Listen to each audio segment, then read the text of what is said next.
Hi, my name is Morgan, and this is my first ASMR video. I've been watching ASMR for a long time, and I've always wanted to be a part of it and to also record a video for you guys. So, all of you ASMR fans, I have a wonderful book. It's called The Alice's Adventures in Wonderland.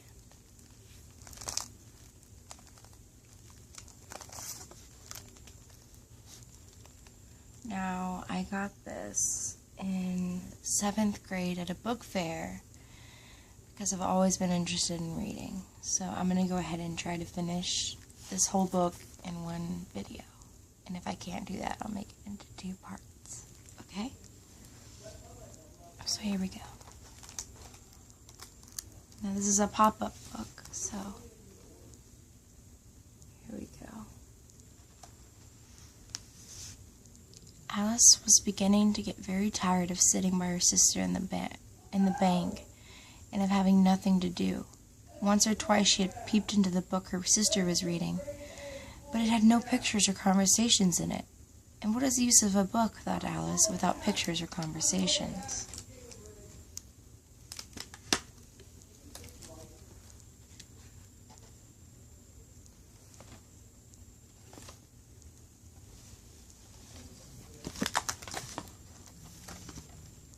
This flips open to an eat me, kind of.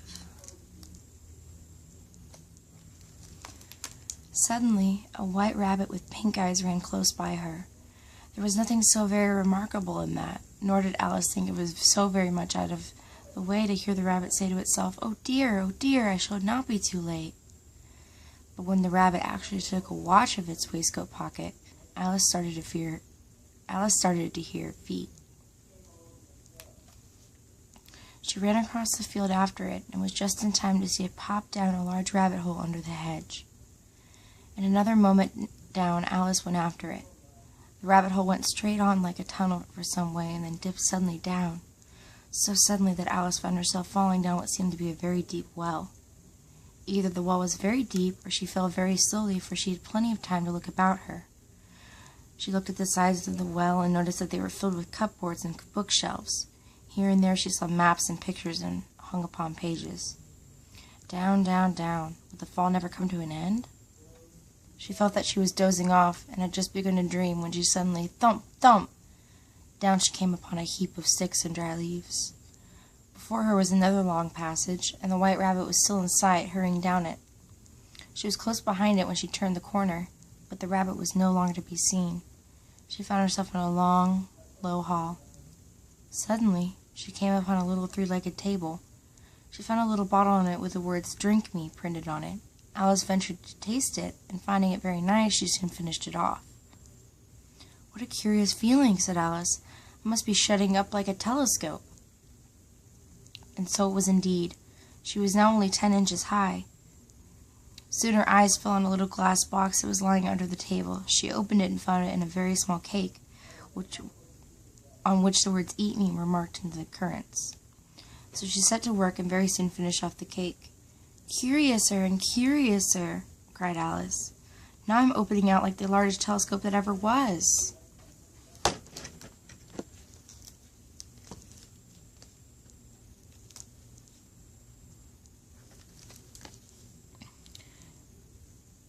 Just at that moment, her head struck against the roof. In fact, she was now more than 9 feet high. Poor Alice! She sat down and began to cry. "You ought to be ashamed of yourself," said Alice. "A great girl like you, to go on crying like this."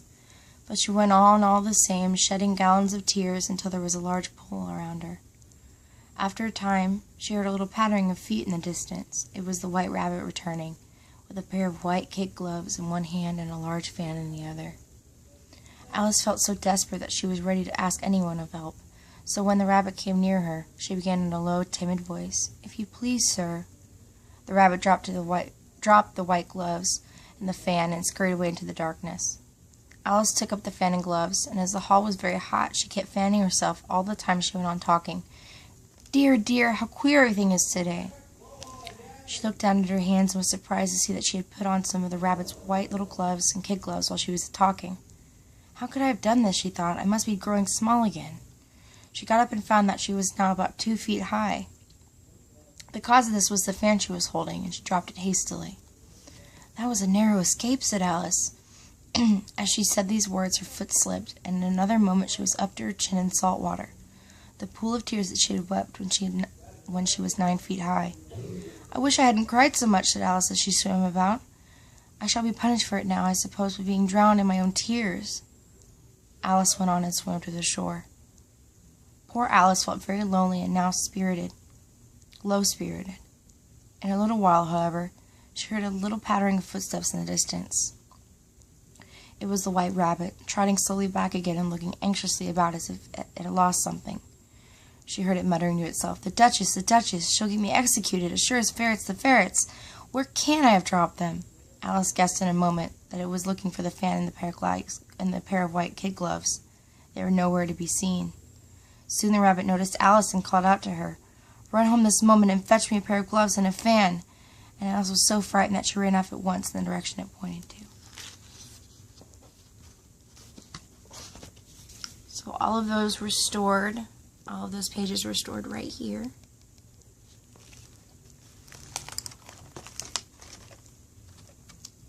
And this is Alice running in the forest. And this says, Open me. This is my favorite part of the book. So you open very carefully. And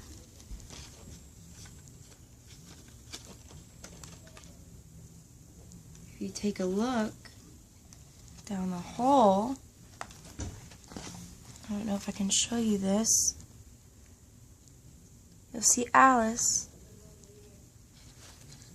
falling and falling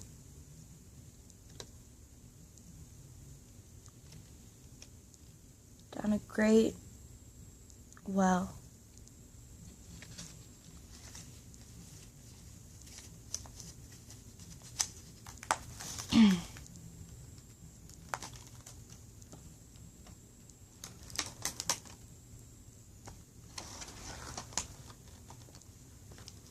This is the house that she ends up in. Okay. She came upon a neat little house on which was a bright brass plate with the name W. Rabbit.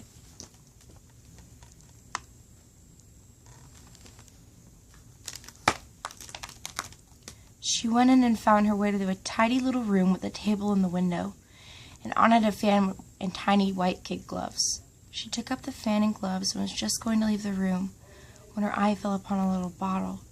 There was no label this time, but nevertheless she uncorked it and put it to her lips. I do hope it'll make me grow large again, for I'm quite tired of being such a little thing. It did so indeed. Before she had drunk half the bottle, she found her head pressing against the ceiling. She hastily put down the bottle, saying, That's quite enough. I hope I shan't grow any more. Alas, it was too late to wish that. She went on growing and very soon had to kneel down on the floor. She still went on growing and, as a last resort, put one arm out of the window and one foot on top of the chimney. After a few moments she heard a voice outside, Fetch me my gloves this moment. Presently the rabbit came up to the door and tried to open it, but as the door opened inward and Alice's elbow was pressed hard against it, the attempt proved a failure. After Alice heard the rabbit say to itself, Then I'll go round and get it at the window.